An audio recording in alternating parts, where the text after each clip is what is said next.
उसके बाद तस्वीर आने साफ हो जाएगी। नतीजों से पहले विजय सिन्हा का भी बयान सामने आया है। आज जो बिहार है वो आज बिहार के लिए काफी अहम दिन है। बिहार परिवारवाद की जागीर नहीं है, तो डिप्टी सीएम विजय सिन्हा ने ये बयान दिया है। आज बिहार के लिए सबसे महत्वपूर्ण दिन है, बिहार परिवारवाद की जागीर नहीं है।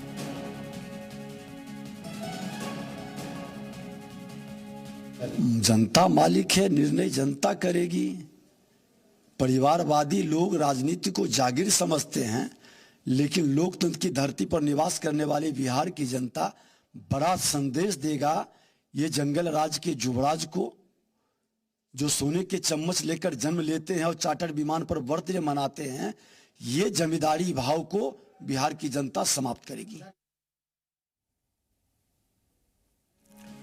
तो बिहार की जनता ने वाकई में कौन सा फैसला किया है, ये तो अब थोड़ी देर के बाद स्पष्ट होना शुरू हो जाएगा। दावे किए जा रहे हैं, अभी तक जो दावे किए गए उनकी तस्वीरें हम आपको दिखा रहे हैं, उन दावों को आपको दिखा रहे हैं। लेकिन इन ईवीएम मशीनों में जनता ने नेताओं की किस्मत का, पार्टियों की किस्मत का, गठबंधन की किस्मत का फैसला तय कर दिया है। और अब इसमें से किसके लिए अच्छी खबर निकलती है ये देखना बेहद जरूरी है। और इसी जरूरी खबर पर हमारी नजर दिन भर बनी रहेगी। जब तक नतीजे स्पष्ट नहीं हो जाते तब तक लगातार नॉन स्टॉप आप जी उत्तर प्रदेश उत्तराखंड पर बिहार विधानसभा चुनाव के नतीजों को आप देख पाएंगे।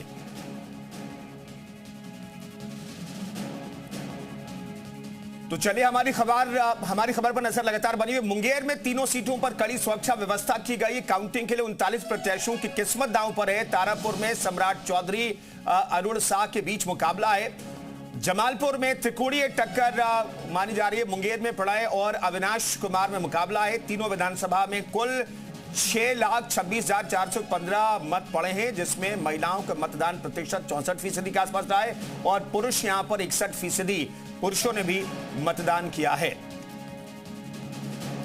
तो मुंगेर में तीनों सीटों पर कड़ी सुरक्षा व्यवस्था के बीच आज काउंटिंग शुरू होगी। रूट डायवर्जन किया गया हर जगह पर, यानी कि जहां पर पोलिंग माफ कीजिएगा जो मतगणना सेंटर है वहां पर किसी को जाने की इजाजत नहीं है। उन रास्तों को बंद किया गया है, बैरिकेड्स लगाए गए हैं और यहां पर किसी को भी जुलूस निकालने की इजाजत नहीं होगी। जीत के बाद विजय जुलूस भी नहीं निकाल पाएंगे। तो फिलहाल बिहार में किसकी सरकार बनने जा रही है इस पर हमारी नजर लगातार बनी हुई है।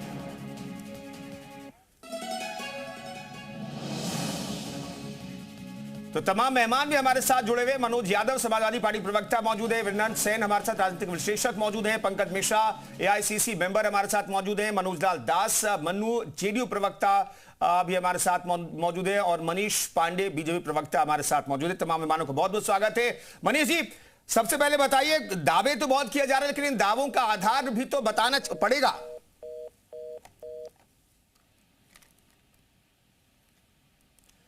चलिए लगता है कि संपर्क टूट गया है। मनोज यादव साहब हमारे साथ मौजूद हैं। मनोज यादव साहब, समाजवादी पार्टी ने भी बढ़ चढ़ करके हिस्सा लिया, लेकिन तंज भी तमाम आपके विरोधी कसते रहे कि वहां पर आपको तो एक सीट नहीं मिली, लेकिन आपके तमाम नेता वहां पर जाकर चुनाव प्रचार करते रहे। नतीजे क्या होंगे?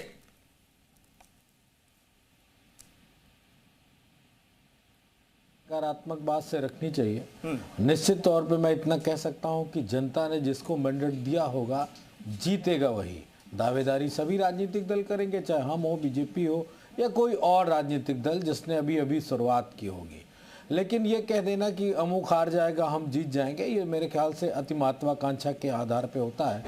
आज के दिन हम इतना ही कह सकते हैं कि समाजवादी पार्टी ने इंडिया गठबंधन के लिए जितनी मेहनत की जा सकती है उतनी मेहनत की और उस मेहनत के आधार पे हम सभी को ये लग रहा है कि जो जनता का रुख है और जनता ने जो मैंडेट दिया है या जनता ने जो एहसास कराया है, मैं उत्तर प्रदेश में बैठ के इस बात की पुष्टि कर सकता हूं कि मैंने जितना भी सोशल मीडिया न्यूज़ चैनलों के माध्यम से लोगों के व्यूज़ जानने की कोशिश की, उसमें सबसे ज़्यादा अगर कोई वर्ड कहा गया तो वो परिवर्तन की बात कही गई। उसमें किसी का नाम नहीं लिया गया। ये नहीं कहा गया अमुक सरकार बनेगी, क्योंकि बड़े रिस्ट्रिक्टेड होते हैं। जिस दिन वोट पड़ता है उस दिन आप नाम नहीं ले सकते कि किसकी सरकार या किस चिन्ह को हम वोट दे रहे हैं।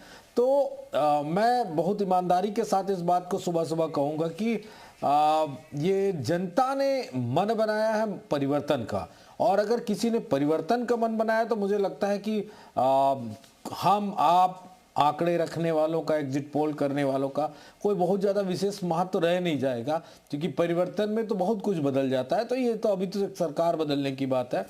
तो हम सभी आशान्वित हैं कि जनता परिवर्तन के लिए वोट की है, तो निश्चित तौर पर बिहार में 20 साल के बाद परिवर्तन होगा और समाजवादी विचारधारा के लोगों की सरकार बनेगी, जिसमें बीजेपी का कहीं कोई समावेश या योगदान नहीं होगा। ये सबसे महत्वपूर्ण बिंदु होगा। लेकिन बीजेपी के कई मंत्रियों का बयान अभी अभी मैंने सुना, चाहे वो उत्तर प्रदेश के हों या विजय सिन्हा उप मुख्यमंत्री बिहार हों, सबके बयान नकारात्मकता के साथ भरे थे। किसी ने कहा कि जहाज में कोई जन्मदिन मनाता है, मतलब इतना कड़वा। चलिए देखना पड़ेगा। बिल्कुल मैं आता हूं मनोज लाल दास जी के हमारे साथ मौजूद हैं। क्या इस बार भी फिर नीतीश है सरकार? दास साहब नमस्कार। देखिए, कहीं से कोई अंतर नहीं है। पहले ही से हम लोगों ने कहा कि 25 से 30 फिर से नीतीश। इसका वो सामने भी आ रहा है। आप उठाकर देख लेंगे बिहार के अंदर आकर, तो आपको उस समय से इस समय से बहुत चेंज मिलेगी। विकास का ही जो हमारा रास्ता है, और जिस विकास के रास्ते पर बिहार को लाने का प्रयास किया, ये मैं नहीं कहता हूं कि बिहार के अंदर हमने राम राज स्थापित कर दिया है, लेकिन जो विकास के जो होने चाहिए, जिनसे जनता हमेशा से परेशान रहती थी, उनको लगभग हमने दूर कर दिया। चाहे वो बिजली की समस्या हो, चाहे सड़क की समस्या हो, चाहे स्वास्थ्य की समस्या हो, चाहे शिक्षा की समस्या हो, आमूल चूल परिवर्तन करने का काम नीतीश जी के नेतृत्व में हुआ है। इसीलिए हमने कहा है कि हमें पूर्ण विश्वास है, क्योंकि जनता हमेशा से विकास के साथ रहती है और हमने विकास किया है, न कोई ऐसा वायदा किया है कि जो असंभव हो। इसीलिए हमने कहा कि 25 से 30 फिर से नीतीश। कुछ क्षणों के बाद ही ये सामने आ जाएगा। बहुत लोगों का भर दास साहब 20 साल से आपकी सरकार है, जेडीयू की सरकार तो लगातार 20 साल से है, लेकिन पलायन नहीं रुका है, रोजगार के मौके वहां पर कम बने। क्या इस आधार पर वोटिंग नहीं हुई है? नहीं, देखिए, पलायन के आप जहां तक बात कर रहे हैं, तो पलायन इधर 2.5-3 वर्षों में बहुत ज्यादा कमी आई है। आज 3 वर्षों से हम बिहार के अंदर कई जगहों पर मेट्रो की काम कर रहे हैं। 4-5 जिलों में मेट्रो के है। हर जगह पर लोगों की संख्या काम कर रही है। लगभग 1 से 1.5 लाख लोग बाहर से आए हैं और बिहार के अंदर ही उन्हें काम मिला है। कई इंजीनियरिंग कॉलेज, मेडिकल कॉलेज बन रहे हैं।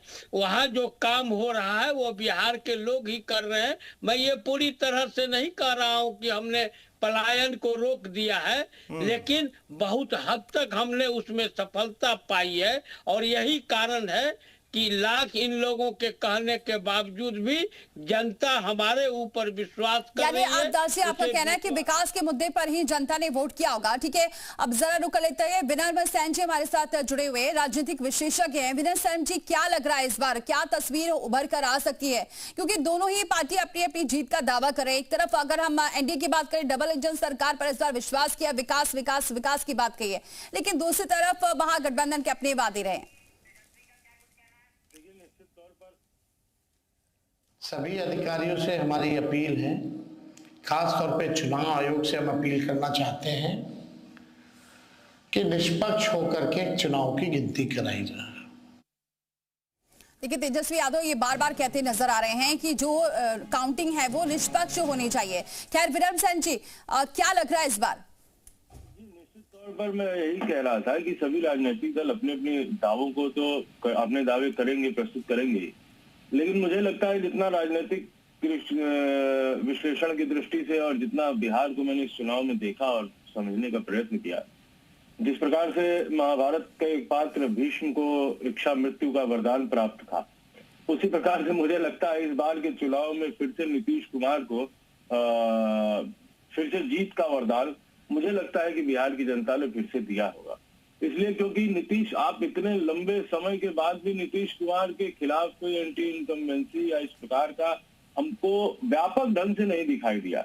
हमको महिलाओं में उनके प्रति जो रुझान बढ़ता हुआ दिखाई पड़ा, महिलाओं का आकर्षण नीतीश कुमार पर महिलाओं का साथ दिखाई पड़ा। और सभी नीतीश कुमार कोई ऐसी जाति बिरादरी नहीं है जिसको नीतीश कुमार, जो जाति बिरादरी नीतीश कुमार को अपना दुश्मन मानती है। सुशासन की दृष्टि से भी देखें तो भारतीय जनता पार्टी के साथ जब सरकार जब नीतीश कुमार की रही, तो भारतीय जनता पार्टी और नीतीश कुमार की सरकार ने एक अच्छा काम करने का प्रयास किया। कर पाए नहीं कर पाए अलग विषय है, प्रयास अच्छा काम करने का जरूर किया। तो ये इस दृष्टि से मुझे लगता है कि किया है। हाँ, ये जरूर है कि प्रशांत किशोर ने एक दक्षिण और वाम के बीच में एक मध्य मार्ग प्रयास किया कि जनता के सामने रखें, लेकिन वो भी शुरुआती दौर है और एक बड़े प्रयास के रूप में प्रशांत किशोर को बिहार की जनता को देखना चाहिए। ठीक है, इस बार उनका प्रशांत किशोर का क्या स्थिति रहती है, 2 सीट 4 सीट। सेन साहब, मैं एक चीज और जानना चाहता हूं। ठीक है, आप कह रहे हैं कि भाई एंटी इनकम्बेंसी नहीं है नीतीश कुमार के खिलाफ, लेकिन 20 साल बहुत ज्यादा वक्त होता है। अब मैं आपके पास लौटता हूं, इन सब के बीच एक बड़ी खबर अपने दर्शकों को बता देते हैं, फिर मैं सवाल लूंगा आपसे। दरअसल भागलपुर में त्रिकोणीय टक्कर की उम्मीद की जा रही है। कुल 375 बूथों के वोटों की गिनती आज होगी और 27 राउंड में इन वोटों की गिनती की जाएगी। कांग्रेस से प्रत्याशी अजीत शर्मा है, बीजेपी से प्रत्याशी रोहित पांडे हैं, जन सुराज से प्रत्याशी अभय कांत झा हैं। इन तीनों के बीच यहां पर मुकाबला होगा और 27 राउंड में नतीजे आने की उम्मीद है। हालांकि तस्वीर करीब आधे राउंड के बाद साफ हो जाती है, करीब 20 राउंड के बाद तो पूरी तरह से क्लियर हो जाएगी। तो 375 बूथों पर जनता ने जो फैसला किया है वो फैसला आज ईवीएम से निकल करके सामने आ गया। विनम्र साहब, मैं एक चीज जानना चाहता हूं, भाई 20 साल बहुत लंबा वक्त होता है। उत्तर प्रदेश से कंपैरिजन करते हैं, जो लोग बाहर काम करके बिहार वापस लौटते हैं वो कहते हैं भाई कुछ सालों में तस्वीर उत्तर प्रदेश की बदल गई है। चलिए मैं लौटता हूं आपके पास। चिराग, जो रुझान हम लोग को जमीन से मिले हैं, हम लोग एक बड़ी मार्जिन के साथ हम लोग सरकार बनाने जा रहे हैं। 150 का आंकड़ा हम लोग पार करेंगे, ये मेरा विश्वास है। और एक मजबूत, स्थिर और विकास की सोच वाली सरकार अगले 5 साल बिहार को बदलने की दिशा में लेकर जाएगी। तो जनता को क्या एनडीए पर विश्वास है ये देखना होगा। नतीजे आपसे करीब 40 मिनट के बाद मतगणना शुरू हो जाएगी, उसके बाद तस्वीर सामने। विनम्र साहब, मेरा वही सवाल, 20 साल बहुत लंबा वक्त होता है और बाहर जो काम करके वापस बिहार लौटते हैं वहां पर देखते हैं रफ्तार तो है, विकास हो रहा है, लेकिन विकास की रफ्तार बहुत स्लो है। जल्दी सर, छोटा सा कमेंट। क्या है ना सर कि वो बिल्कुल सही है बात है। 20 साल में एक तस्वीर पूरी बदल सकती है, जैसे उत्तर प्रदेश की 7 सालों 8 सालों में बदल गई या और भी प्रदेशों की बदली। लेकिन आप जब कंपैरेटिव स्टडी करता है ना, जब बाहर का व्यक्ति जाता है तो केवल गुजरात या केवल उत्तर प्रदेश या केवल मुंबई से बिहार की तुलना नहीं करता है, वो बिहार से भी तो बिहार की तुलना करता है जी। वो ये भी तो देखता है कि 10 साल 20 साल पहले बिहार क्या था, हम पिछली बार 5 साल पहले जब आए थे बिहार में तब क्या था, कितनी प्रगति हुई। अब सतत विकास जब किसी प्रदेश का या किसी राज्य का होता है तो वो सतत विकास की एक श्रेणी है और वो धीरे धीरे, विकसित राज्य तेजी से आगे बढ़ता है, पिछड़ा राज्य धीरे धीरे बढ़ता है, एक स्टेज के बाद तेजी से बढ़ने लगता है। तो ये तो जनता भी समझती है कि गाँव में सड़क की छोड़िए, पहले तो सुशासन की जरूरत थी, पहले तो कोई जी सके, पहले तो पलायन मान लीजिए आज रोजगार के लिए हो रहा है। हम सब जानते हैं कि पलायन पिछले 20 साल पहले आरजेडी की सरकार में पलायन किन कारणों से हुआ। उत्तर प्रदेश की सीमा से लगे जितने भी जिले हैं, आप काशी देख लीजिए, आप गोरखपुर देख लीजिए, आप देवरिया देख लीजिए या और भी जिले हैं, वहाँ के लोग कैसे पलायित होकर के शरण में उत्तर प्रदेश के आए। यानी आपको लगता है कि पलायन मुद्दा नहीं रहने वाला। ठीक है, पंकज मिश्रा का रुख करते हैं, एआईसीसी मेंबर हैं। पंकज मिश्रा जी, क्या लग रहा है, क्या तस्वीरें आज उभर कर सामने आ सकती हैं? क्योंकि दावों की जो लिस्ट थी वो हमने देखा पार्टियों में बहुत ज्यादा देखने को मिला, लेकिन इस दावों पर मुहर जनता ने कितनी लगाई है